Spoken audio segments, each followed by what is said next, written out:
Mon Seigneur et mon Dieu, je crois de tout mon cœur que tu es ici, que tu me vois, que tu m'entends. Je t'adore avec profonde révérence.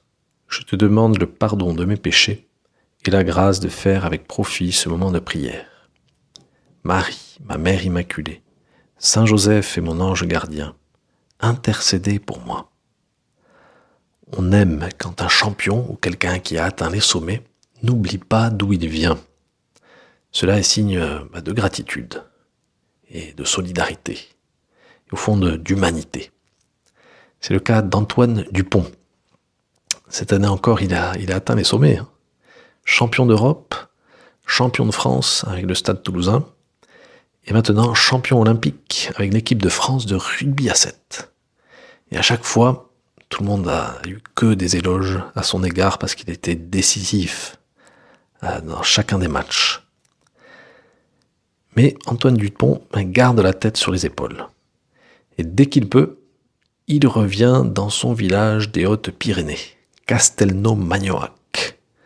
Là, il a son frère, avec qui il a relancé l'hôtel du village qui appartenait à sa famille. Et aussi, il soutient des initiatives locales et le club de rugby. Il n'oublie pas d'où il vient. Et il présente toujours ses médailles et ses trophées aux habitants qui l'acclament. Il partage, au fond, sa joie d'avoir réussi des exploits. À la suite de l'Assomption de la Vierge Marie, nous fêtons aujourd'hui notre fête. Tu le sais peut-être, c'est le couronnement de la Sainte Vierge. Alors cette fête du couronnement de Marie, qui est très liée à la fête que nous avons fêtée le 15 août, la fête de l'Assomption, bien ces fêtes soulignent la grande sainteté de Marie. Et alors, avec cette grande sainteté, on pourrait avoir l'impression, mais cela n'est qu'une impression, que Marie est à un autre niveau, qu'elle est au-dessus de nous, que ces fêtes que nous célébrons nous l'ont un peu éloignée de nous. Mais c'est tout l'inverse qu'il se passe. Comme Dupont, comme Antoine Dupont, Marie n'oublie pas d'où elle vient. Marie est au ciel, mais elle n'oublie pas qu'elle est une créature de Dieu, qu'elle est une fille de Dieu, qui a vécu avec nous sur terre. Elle n'oublie pas donc qu'elle est notre sœur. Et que Jésus nous a laissé cette merveilleuse créature, il nous l'a laissée comme une mère. Il nous a confié à Marie, sa mère, il nous a dit, voilà, voici votre mère. Marie a fait une course de géante sur le chemin de la sainteté. Et grâce à cette course si bien parcourue, eh bien, elle a maintenant la plus grande des récompenses. Elle peut contempler le visage de Dieu, de très près. Elle est dans la meilleure des places au paradis. Et nous avons placé, grâce à Jésus, une des nôtres à la meilleure place du paradis. C'est pourquoi nous pouvons maintenant en profiter. C'est comme un piston que nous avons au ciel pour nous aider à grimper les marches de la sainteté et pour nous approcher de Jésus. Non seulement Marie ne nous oublie pas, mais elle nous révèle quelque chose de capital. Grâce à son Assomption et son couronnement, elle est encore plus proche de nous que si elle était restée parmi nous sur cette terre. Et pourquoi ? Parce qu'elle est très proche de Dieu, et Dieu est proche de nous. Elle nous fait comprendre que Dieu ne nous oublie pas, qu'il ne peut pas nous oublier, parce que nous sommes ses enfants. Et comme fille de Dieu, elle siège sur le trône de Jésus, et en siégeant à cette place, elle s'est rapprochée considérablement de chacun d'entre nous. On trouve à Rome, à Sainte Marie in Trastevere, une magnifique église que je te conseille d'aller voir si un jour tu vas à Rome. Dans l'abside de cette église, il y a une mosaïque magnifique, où on voit Marie qui siège sur le trône de Jésus. Et elle règne. Elle a une couronne magnifique sur la tête, et Jésus la tient par l'épaule.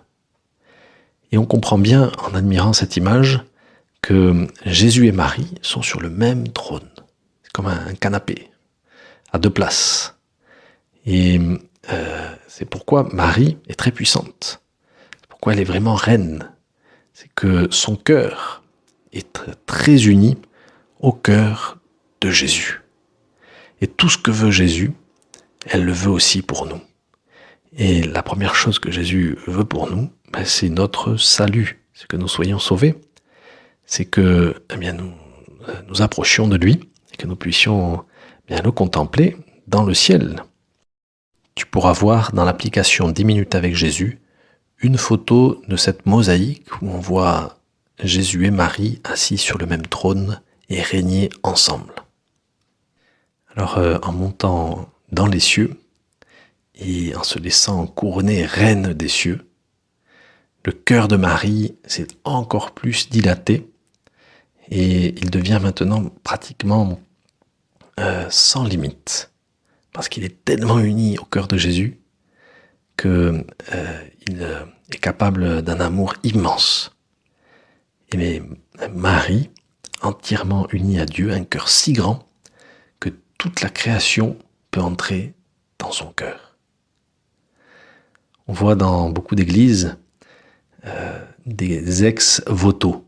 Je ne sais pas si tu sais ce qu'est un ex-voto, mais ce sont ces petites plaques que, tu sais, les pèlerins ou les paroissiens de cette église, ou ceux qui fréquentent ce sanctuaire, eh bien, ils ont fait des plaques de remerciement à Marie, des plaques en marbre, où ils disent merci, ils gravent dessus merci.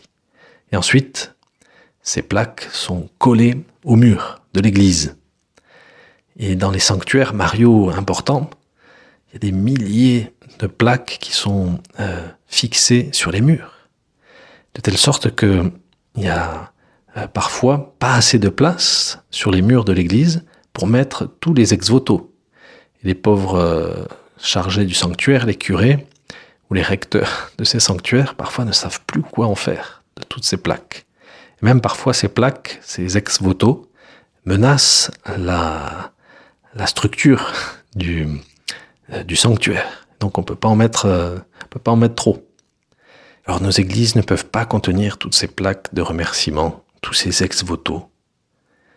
Mais le cœur de Marie, lui, peut contenir tous nos soucis, tous nos problèmes, toutes nos intentions.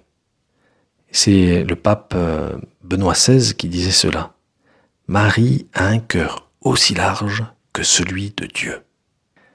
Donc ces deux fêtes de l'Assomption et du couronnement de Marie nous font comprendre finalement que nous avons tous une place dans le cœur de Dieu. Marie, comme son fils, exerce sa royauté de la plus belle des manières. Et au fond, si nous voulons régner, si nous voulons être maîtres de notre vie, il faut les imiter. Et la manière qu'a eu le Seigneur de régner, c'est en nous servant. C'est sur la croix que Jésus a été qualifié de roi des Juifs. Et le Seigneur, qui se présentait véritablement comme le Messie, comme le roi, a voulu montrer que c'est en servant qu'on règne. Et c'est en s'abaissant pour laver les pieds de ses apôtres que Jésus nous a montré le chemin. C'est en servant que nous régnons, en nous donnant, en nous sacrifiant pour les autres, que notre souveraineté sur le monde se déploie. Et la Sainte Vierge est celle qui a le mieux compris cela. C'est pourquoi c'est une reine parfaite, qui n'abuse pas du tout de son pouvoir, mais au contraire, qui le met à notre service. Marie, nous voulons t'imiter. Et quand l'ange Gabriel t'a salué, il te saluait comme une reine. Et toi, tu as continué à régner en disant « Voici la servante du Seigneur. Je suis la servante du Seigneur. Je veux servir. » Et c'est ce que tu as fait durant ta vie. Tu as servi le Seigneur, tu as servi Jésus, tu as servi Joseph, et dans ce service, tu as magnifiquement régné. Marie Marie, nous te demandons cette grâce de comprendre cela, que par notre service, nous pouvons bien rendre un immense service justement à l'humanité en déployant le règne de l'amour de Dieu, le règne de l'amour de Marie. Je te remercie, mon Dieu, des bonnes résolutions, des actes d'amour et des inspirations que tu m'as communiquées dans cette méditation. Je te demande de m'aider à les mettre en pratique. Marie, ma Mère Immaculée, Saint Joseph et mon ange gardien, intercédez pour moi.